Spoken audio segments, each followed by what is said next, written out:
Hello everyone. The world is divided on the Russia-Ukraine war. And in that context, how to understand the role of a very close ally of the US, and I'm referring to Israel's neutral role in it. Israel has maintained a rather delicate balance between its alliance with the United States on the one hand and maintaining neutrality on the Russia-Ukraine war by refusing to send arms to Ukraine despite America's pressure. Now, this is a stand which is understood well by India, and it identifies with Israel's balancing act in more ways than one. Both countries, India and Israel, have been looked upon by the world as potential mediators in the conflict. Initially, when the war started, it was actually Israel and Turkey that took upon that role. However, they have played that role only in a limited capacity. And later, I'll explain why. Israel's former Prime Minister Naftali Bennett tried to compensate for his country's neutral stand on Ukraine by posturing as a peacemaker. So, at the behest of Germany, Bennett made several trips to Russia to mediate peace talks and de-escalation, and this happened all through 2022. None of that worked. Bennett was in the news again when he claimed that it was he who convinced President Putin to not assassinate Ukrainian President Volodymyr Zelensky. Clearly, Bennett was addressing those in Jerusalem who had criticized him for being too soft on Moscow's aggression. And Bennett's attempts at trying to salvage his political reputation this particular way, didn't reap benefits. He resigned from prime ministership soon after as a political heavyweight Benjamin Netanyahu made a comeback. However, this reshuffle in Jerusalem's power corridors had little impact on the country's official stand on Ukraine, which remained to be neutral. No arms or weapons were sent despite pressure from the West and its core ally, the United States. First, why is America so keen? Last month in January, Netanyahu refused US President Joe Biden's request to send the Hawk missiles to Ukraine. Now, for a country that has received staggering amounts of military aid from the US all these years, saying no to it was significant, and this news caught global attention. The war in Ukraine right now is in dire need of ammunition, particularly for artillery. That means the guns, to gain back their lost territory in the ground offensive along the battlefront, which the Ukrainians have been doing pretty impressively, so far. They need firepower. As per reports, the Ukrainians are firing almost double the quantity of ammunition that American and European arms markets in a combined form can supply to them. The Pentagon, therefore, has planned to dig into alternative supplies of munitions it holds in two corners of the world, one in South Africa and the other in Israel. Now, with Israel refusing to send weapons to Kyiv directly, the Pentagon has requested its Israeli counterpart to let American stockpiles in Israeli territories be utilized. The US is under pressure to supply 1 million 155 shells it promised to Kyiv. Now, this target can be met only in two ways. One, by increasing production back home, which has already increased by 500%.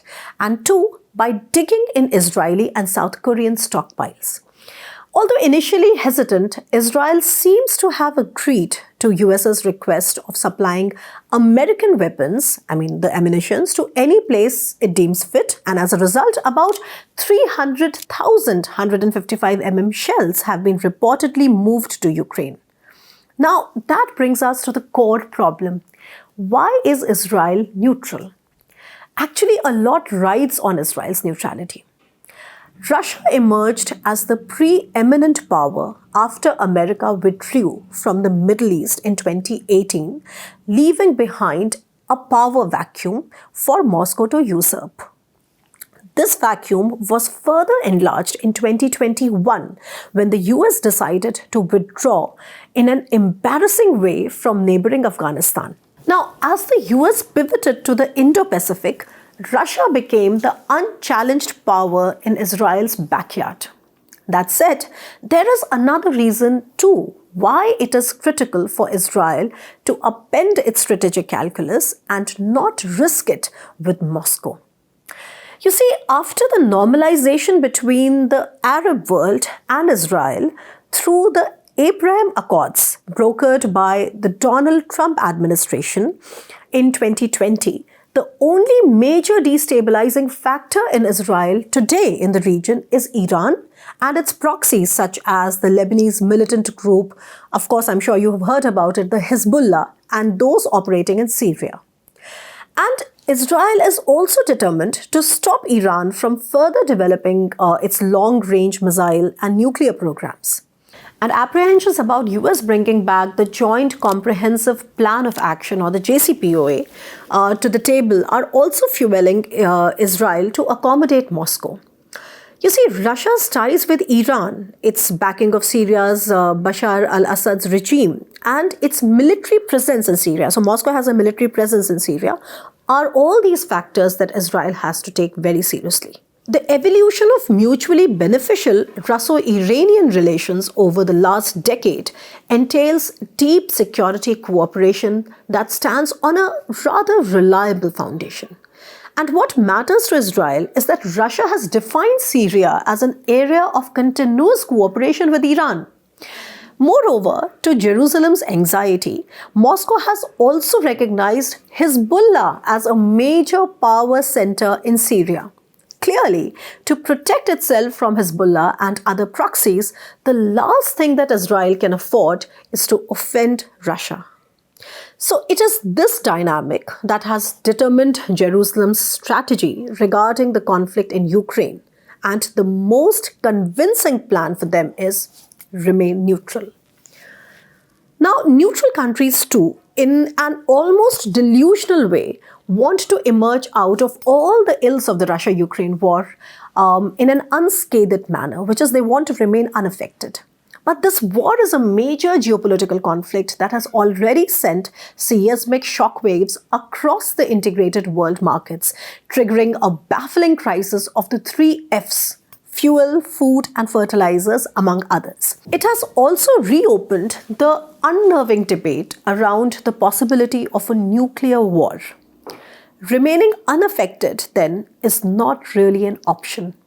Therefore, fence straddling, though useful in the short term, is not the best strategy in a protracted conflict such as this war. With mediation efforts having failed, what must the neutral countries do? Russia and Ukraine have their own peace plans, which are really actually quite out of sync. Now, Zelensky wants all the captured Ukrainian territories back, including Crimea. And Putin, on the other hand, advocates a Korea style of division of Ukrainian territory. Under such an impasse, there's actually zero scope for a peace plan to work. So, what should be done if the peace talks are not supposed to work in the present circumstances? There is an answer, and the answer lies in limited mediation strategy. Potential mediators should devise a more operational strategy of limited mediation around specific issues of collective interests. A good example can be given from how Turkey and the United Nations mediated around the grain export through corridors via the Black Sea last year. While both India and Israel may not be in a position to bring the war to an end through diplomatic persuasion merely, what they can do is to identify specific issues and develop strategies to mediate just enough to minimize violence and destruction. That itself actually would be quite significant a success. So, given the rock-solid nature of US-Israel friendship, working with Jerusalem can actually strengthen New Delhi's relations with Washington. There has been synergistic cooperation between India and Israel's military industries and intelligence services, and plans to deepen the wide spectrum cooperation are already underway. And here I'm referring to Prime Minister Modi's historic visit to Israel in 2017. The two nations should also play a more constructive role by favorably etching the emerging contours of a post-Ukraine war geostrategy and geoeconomic world order. As India announces mega plans of going green, India and Israel could converge on clean energy production, for example, and technological innovation around it. So they could also deepen plurilateral engagements such as the I2U2 that comprises India, Israel, the US and UAE, and the India-Israel-UAE trilateral as a more focused forum for mapping convergences.